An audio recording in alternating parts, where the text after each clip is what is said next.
questions for Madame Grosstedt. My name is Jennifer Rankin from European Voice.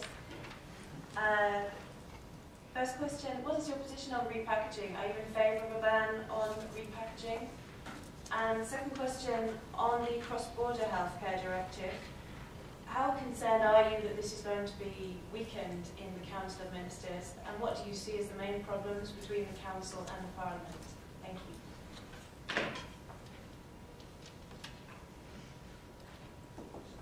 Alors, sur l'interdiction du réemballage, je crois qu'il faut qu'on...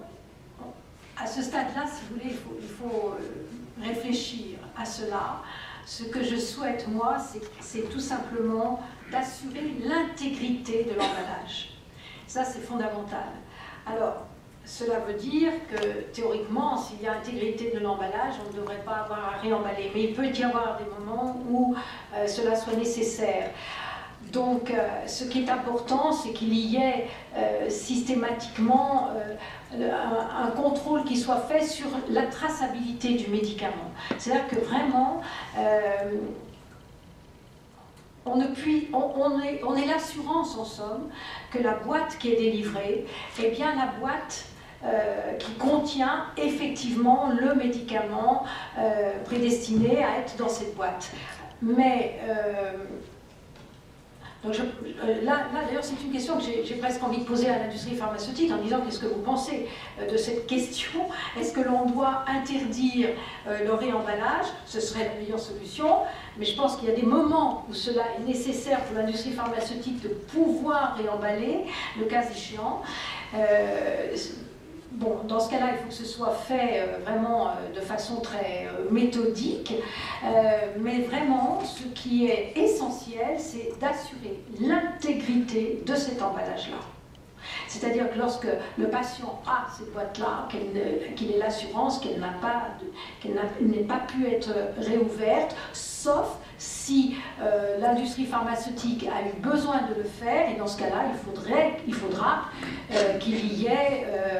qu'on ait malgré cela l'assurance qu'il n'y a pas eu de falsification. Autrement, vous m'aviez posé une autre question c'était sur, parce que j'ai pas eu le temps de noter, la deuxième partie de votre question, elle portait... The cross-border directive and what you see as the main problems. D'accord. Alors, sur la mobilité des patients.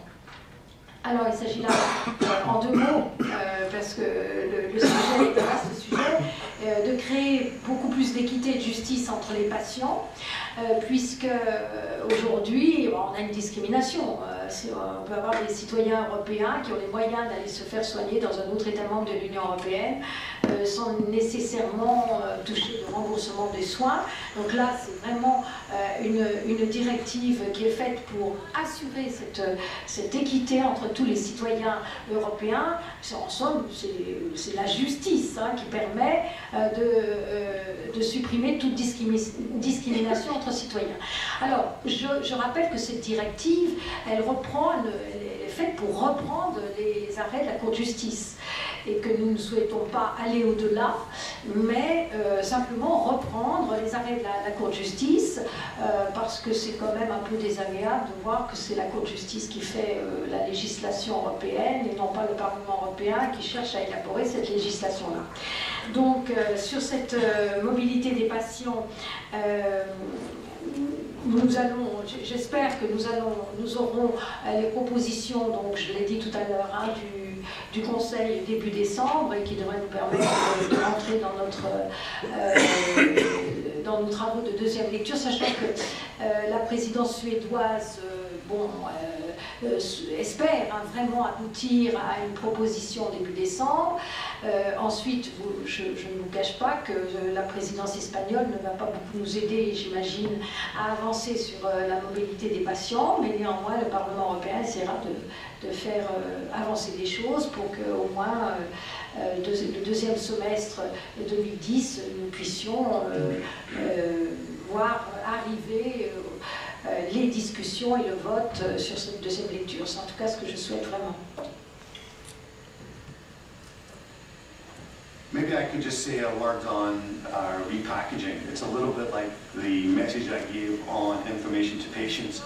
We would not like to see this issue prevent progress being made on other initiatives on counterfeit medicine. The reason we emphasize the ban on repackaging, as an industry, we don't see how we can ensure integrity and the system being compromised without a ban on repackaging. It's that simple.